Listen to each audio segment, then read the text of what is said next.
Worst flight experience ever, and how my plane was delayed for 2 days, and how American Airlines didn't want to take responsibility, and how I lost a potential $1,000.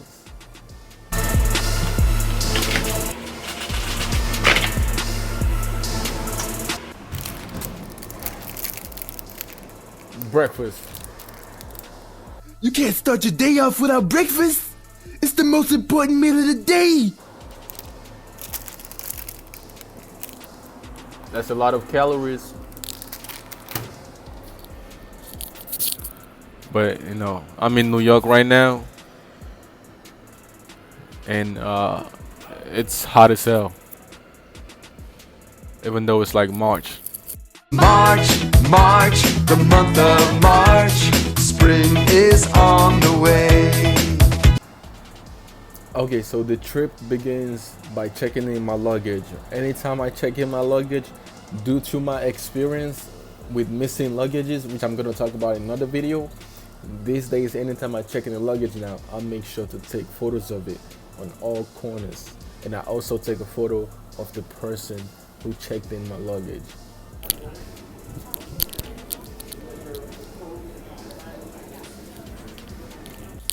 And also how I got assigned next to the toilet on the airline.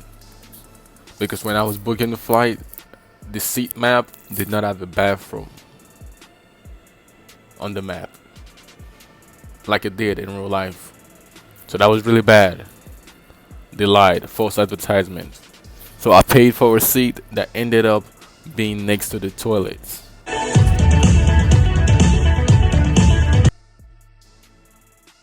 So there was this lady who bumped into one of those carts that drive around in the airport with the luggages and people with disabilities. So she bumped into it and she wanted to make a bigger deal than it was, but she ended up just pulling out a cell phone to take a photo of him. She didn't take it to the next step of, can I speak to your manager? Because I'm guessing she was in a hurry for a flight. So, you know, so she pulled out her phone, and the person who was driving it actually did something really, because he looked away, like he acted like he was looking at something, but he was avoiding being recorded. And later when he just drove off, because you know, everybody want to get a lawsuit out here. Everybody want to sue somebody. Record me for? Why you? No, don't put me on your. I don't ask for a picture. I don't want that picture. Don't record me. Why? It's for my own safety. It's for my own safety. For your safety. For your safety. At this point, it was time to finally get on the plane after being delayed about 3-4 times, just waiting at the airport. It was about 4:20 p.m. The flight was supposed to take off at like 2 something, but it was 4 something, and we were just finally getting on the plane. But that was not the worst of it. Things later got bad, real bad, gradually.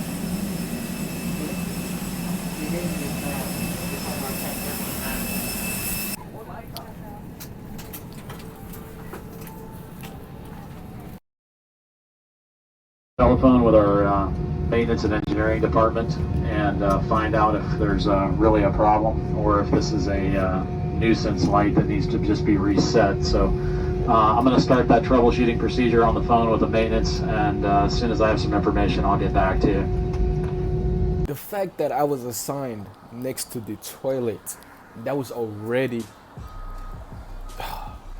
But things got worse when the pilots came on and said that the toilet sink was having problems. That means people will be coming out from the toilet next to me without washing their hands. That couldn't sit right with me. That couldn't sit right with me. At this point, it was already not looking good for me. Before we even took off, about 5 people had already gone to the bathroom. I just don't like toilets. I just don't like toilets. So we're going to have to go have maintenance performed on the aircraft. We're going to have to go back to the gate. I can't tell you how long it's going to take to get a gate. I can't tell you once we get there how long it's going to take them to fix this problem. This is not a problem I see very often. The only thing I can guarantee you is that we're not going to fly until we have a 100% safe aircraft, and I have to do exactly what it takes to get that done for you. So again, I apologize for the inconvenience, and as soon as I have more information about a gate and some timelines, I'll get back to you with that. 10 years later. You need a gate to have this maintenance performed. Unfortunately, right now there are no gates open, so we're standing by to wait for a gate assignment, and at that point we'll taxi to that gate and take care of this problem. For those who are listening to my PA at the gate, we have a problem with the forward lavatory sink, but this is completely unrelated to that problem. So again, I apologize for the inconvenience. With mechanical equipment, this is just the way it goes sometimes. One eternity later. Changed your mind because you're going to be late. You do have the opportunity to get off the aircraft here in Miami at this time if you desire.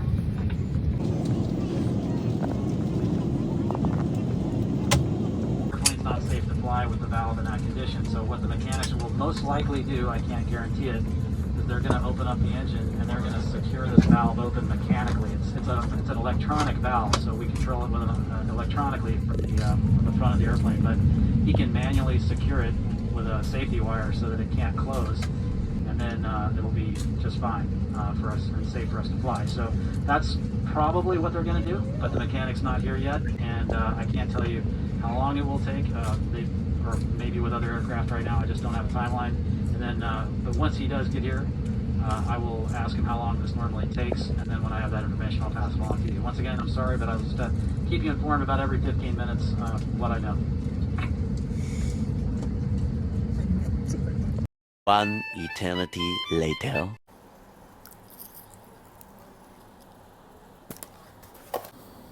So after the pilot gave us the option to get off the plane and go home, he then said somebody was coming to fix the plane and that it would take about 2 to 3 hours for the plane to get fixed.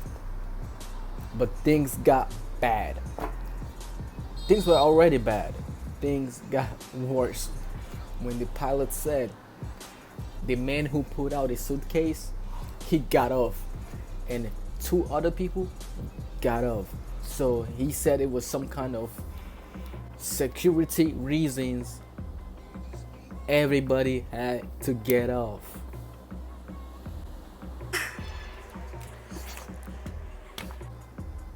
That's exactly what I was like. Is that the type of pilot you are? Convenience. We had 2 passengers that were apparently connecting to maybe Tel Aviv, is what I heard, up in Newark, and they got off and they did not give their names and seat numbers to the agent, even though the agent asked for them. They just kept on walking, I guess, because they're upset. That's a security breach, so now everybody has to get off the airplane, collect their belongings, and wait in the gate area. This is not Americans' fault. I mean, these passengers were asked to stop. They didn't stop, they didn't give their names or anything, and so everybody has to pay the price, unfortunately. Sorry about that. Please be sure to take all your belongings with you.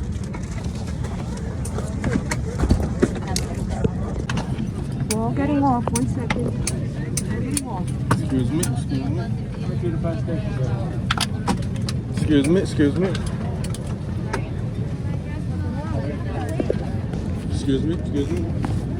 My bad. Excuse me. Yeah, I'm good enough too. Back with the agents, Where you gonna go? Don't worry about me. Let me go. Just get on my way. You know where? Let him go. Let him go. Let him keep going. Furthermore, at this time, the only reason we deplane all of you guys is because this aircraft may be out of service. Cancel. I understand a few of you guys have connection and will miss that connection. You have 2 options. You can either stay and go on that flight and still be missing your connection. Arriving in New York, they will have to rebook you. They will will have to give you a hotel, and we'll book you on the next available flight, which I assume will be tomorrow. The pilot lied. The pilot lied. He said we got off the plane because some people left without signing something, but then the gate agent said the plane was broken. The pilot was scared to tell us the plane was broken and it was their fault. So the gate agent gave us two options. It said those who had a connecting flight could get on the plane after waiting 3 hours for the plane to get fixed. They would get to New York and the hotel would be paid for by the airlines, and they would have to get the connecting flight the next day. That was option number one. And he said option number two was you take your ass home. Option two, go down to the rebooking center and rebook for the next available flight, which could be the next day. But regardless, Your bags, they will be going to New York regardless. If you need to pick up your bags, I apologize. You will have to go do baggage claim and make a claim. you would think that I went to the rebooking center, right? So that I could get on the next flight, which would probably be in a couple hours or whatever. But no. After I got downstairs and I saw the line, I said, no.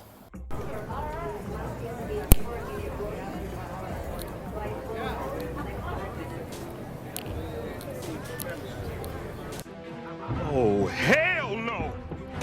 The line looks like it's gonna take more than 2 hours. So it makes no point trying to avoid the 2 hours of fixing the plane than to take 2 hours to get booked on another plane. So I just decided I'm going to leave the airport and call them on the phone and be a Karen and get as much as possible in return. So when I decided that I'm going to leave the airport, at this time it was 7 o'clock. So I left the airport, got on the bus, went back to South Beach, went on my phone, and I realized that the hotel I was staying in was overbooked. Everything around overbooked because it was spring break. So it was obvious that I'm going to have to stay awake all night long, overnight. So I found a restaurant and I went in. I went to this pizza place. So I walked in, connected my phone, called JetBlue because it was a JetBlue reservation operated by American Planes and booked on Priceline. You confused yet? Are you confused? Me too. I'm confused. Correction. So I called American. Your estimated wait time is 3 hours and 20 minutes. No kidding. We'll give you a call back. Press 1. I pressed 1 for a callback. Just sitting in the restaurant with my camera backpack. My camera backpack has about $15,000 worth of camera gear. And I had another small bag with about $6,000 worth of camera gear. And because I was on my way leaving Florida to New York, I couldn't carry a weapon with me. So I had no safety. So I made sure I was underneath cameras. But that can't really do much. After fighting my sleep, trying to stay awake, American finally called back. Good news. Psych, I lied. They said, sorry, we cannot do anything for you. We're gonna transfer you to JetBlue. So I said, okay. They transferred me to JetBlue. Luckily, they picked up faster than American. They said, Hi, how are you? Back it up, back it up, back it up, back it up, back it up. "Do you have a ticket number?" So I gave it to them. They said, She's helping you. Go there. and then I told JetBlue that American were the one who transferred me to JetBlue. And then JetBlue said, no, you have to contact Priceline. But I already received an email from Priceline saying that Priceline is not responsible for doing any further actions. Everybody was playing hot potato. Nobody wanted to take responsibility. At this point, I was on the phone with JetBlue for an hour. And pretty much they said, oh, we are sorry about that. We can get you on the next flight. So I said, okay, when is the next flight? They said in 2 days. They said the flight was on Monday. The next available flight was on Monday. But it was Saturday night. That means I would have to stay in the hotel for 2 extra days. My stay in Miami was already over, but I had to stay for 2 extra days. And the next flight was gonna be on Monday. And then I asked, because I watched Erica video, the TikTok, the former TikTok lawyer. I watched some of her videos to get some inspiration on what to ask the airline. So when I finally got back on the phone with JetBlue, I asked if they could put me in first class to compensate for the delay of 2 days. And they said, oh no, sorry, we cannot do anything about that. We cannot do that. You're gonna have to ask the gate agent. Which I later did ask the gate agent, but that's it. That's another topic. But I like to look at the legal aspect of stuff, and it turns out the Department of Transportation does not actually require airlines to pay anything beyond a refund for delays.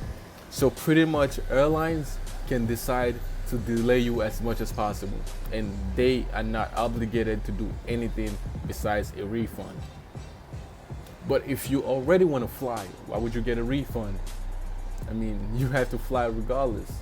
So the refund is pretty much useless because you want to fly, you want to get to your destination. But So after speaking with JetBlue on the phone, and they refused to put me in first class to compensate for the situation, I just said it's whatever. So at this point it was about 5 a.m. in the morning, and the restaurant was getting closed. So I had to carry my stuff and head out. So I went back to the hotel that I was staying before, and the guy who worked there was really cool. So I was actually luckily able to just sit in the lobby, but I was not allowed to sleep. I could sit there, but I couldn't sleep on the couch. So I had to just sit up. My eyes were just, I tried staying up.